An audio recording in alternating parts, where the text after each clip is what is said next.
It's time for some Talking Habs news, as there's big news out of the World Junior Championships. Hey, everybody, I'm Rick. Welcome to Talking Habs, where you get your daily fix of Bleu Blanc Rouge. So, big news out of the World Junior Championships after two games were forfeited yesterday and today. Not too long after announcing the one today, they actually canceled the whole tournament. So, the tournament's canceled due to COVID-19 infections. So as you saw in my thumbnail, it's canceled. Here's the announcement. This was from Sportsnet just before they announced officially. The IIHF has reportedly canceled the remainder of the 2022 World Junior Hockey Championships.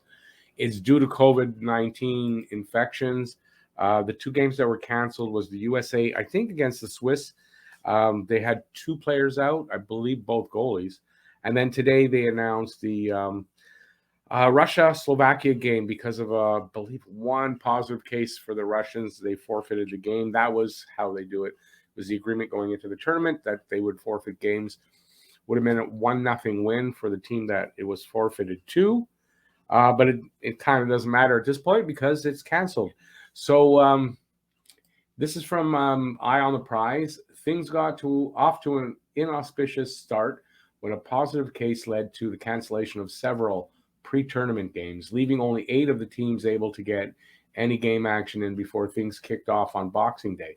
One game was forfeited by the United States on Wednesday because of multiple positives, and then more cases on the roster of Russia and Czechia on Thursday brought about this decision. I didn't really hear about the Czechia one.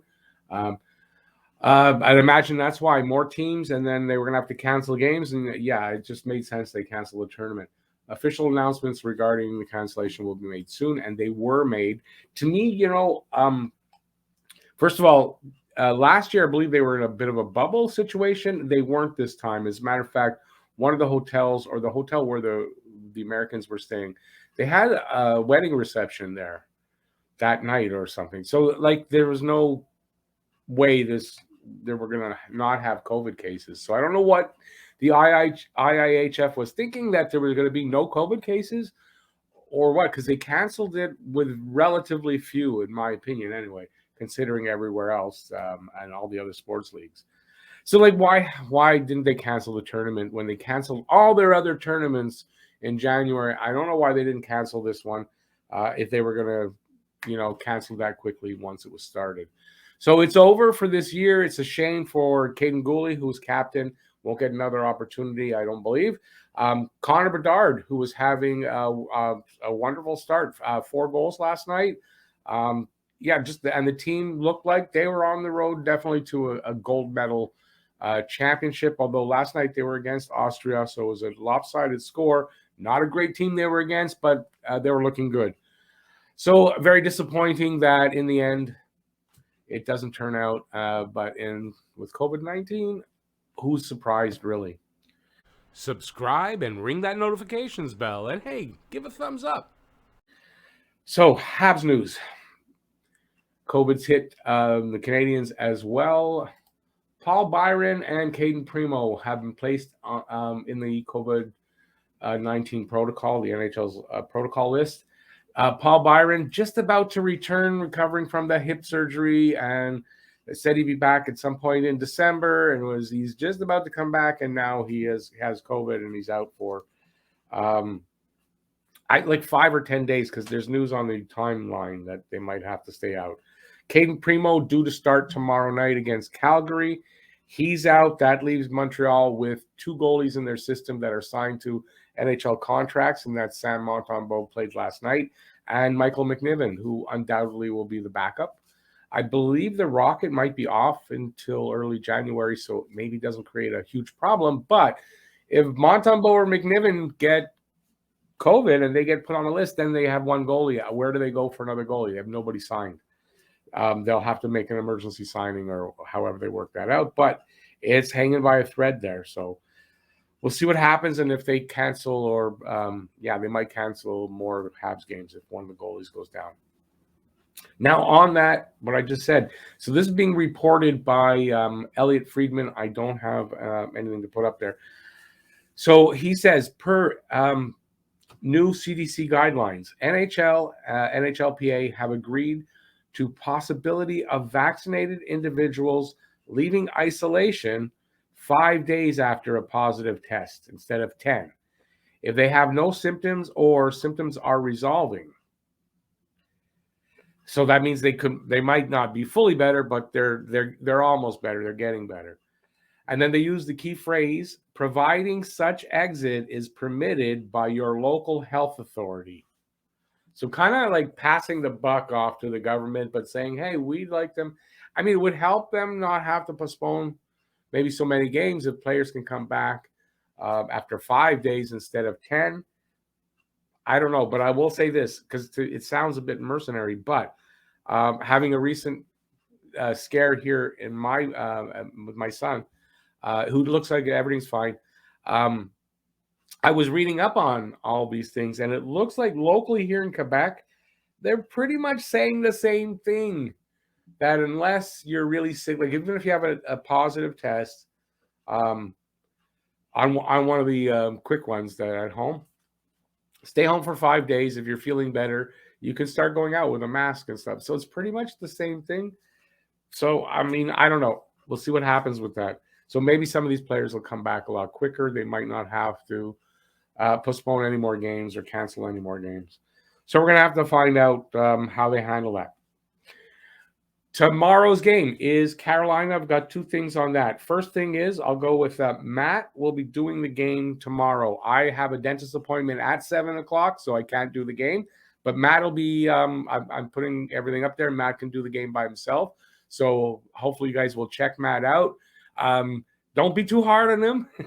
And, I kind of see it like this. I'm talking all the time about how Coach Dom needs to play the kids. We're all talking about that. Play the kids. Give them some ice time. Well, here I am. I'm going to give Matt some ice time and let him do the show solo. So, at least you guys have a place to hang out. I'm confident Matt will do a great job at it. And anyways, good luck, Matt. And he'll be on for the game tomorrow. Now, speaking of that game, as we all know, KK was signed to an offer sheet by the Hurricanes. He didn't have a great start to the season. He does have 7 goals, which is as many as our leader. He has been playing better hockey of late from what I can read. I haven't seen that, but from what I'm reading, his analytics and stuff are good. So my prediction for the game tomorrow, not a score or anything like that, but this is my prediction. KK will score a goal, and it's going to be the game-winning goal. Just the way it is for the Habs this year. Hopefully I'm wrong, but I have a feeling that's what it's going to be like.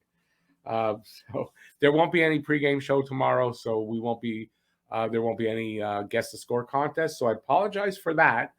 But at least Matt will be there, and you guys can still enjoy the game and all that stuff. All right, next one is the game last night. The game last night had a controversial goal. Of course, it involved Brendan Gallagher. So there was a callback goal. And the funny thing is that I saw some people on Twitter before the game predicting this would happen, and it did exactly that. There was a goal in the crease. Gally was pushed into the goalie. His stick sort of caught the goalie and pushed him out of the way. Now, when it happened, I have to say I agreed with the call from what I had seen in the replay there. Now, today I saw the replay for like 5 minutes in a row, like straight. I watched it over and over and over and over again. On the second viewing, I have to say it is really tough to tell. Like, I didn't really see what I saw last night because I kind of saw that he did sort of go into the goalie with the stick, then get pushed. That's what I thought I saw. I didn't really see that today. I'm going to go with what I saw today. It was a bullshit call. And typical for Brendan Gallagher. Now, Coach Dom, sticking up for it, will probably get fined for his comment that he made on this. And this is his comment. I think he's right on this, too. He says, I think the contact with the goalie with his stick and his body was because he was pushed from behind. And by the way, if he's pushed from behind like that into the goalie, that should have been a good goal. So with the guy pushing him, it's not Gally's fault that there was interference. It should have been a good goal. It normally would have been a good goal. And he says if it's not number 11 on his back, it's a goal. I tend to agree with that.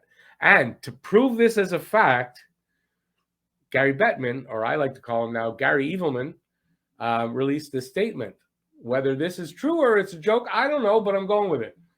The NHL has announced a new rule which prohibits the Montreal Canadiens from beating the Tampa Bay Lightning.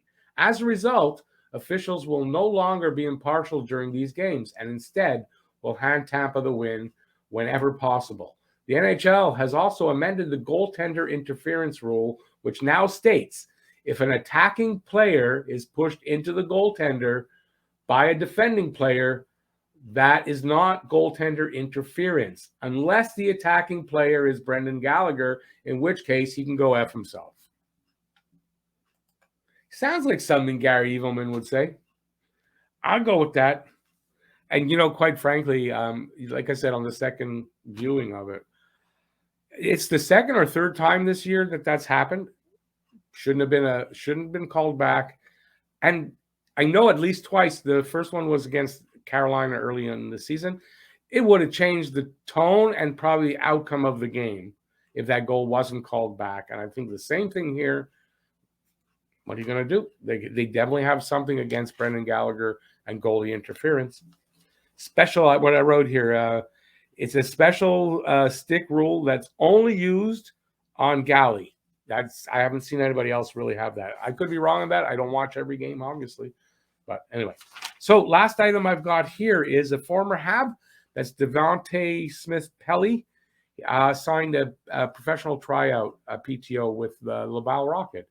I imagine it's because of, with all this COVID, I mean, bodies are needed. I imagine that's the reason why. I don't expect, if he actually makes it, that we'll see him in the NHL. But with the way things are going with the people out on COVID and everything, you know what? Wouldn't shock me. That's the kind of season it is. So Devonte Smith-Pelly back in the Habs organization, signing a PTO with the Laval Rocket. And that, my friends, that's it. That's all I got. I want to thank everybody for being here watching this. I will be off till Saturday. Saturday's game is at 1 p.m. because it's New Year's Day. It's against the Florida Panthers. I will be there. Hopefully you will too. And that's it. Thanks for watching. Stay safe and peace out. Subscribe and ring that notifications bell. And hey, give a thumbs up. Thanks for watching, everybody. Hey, check out that video over there.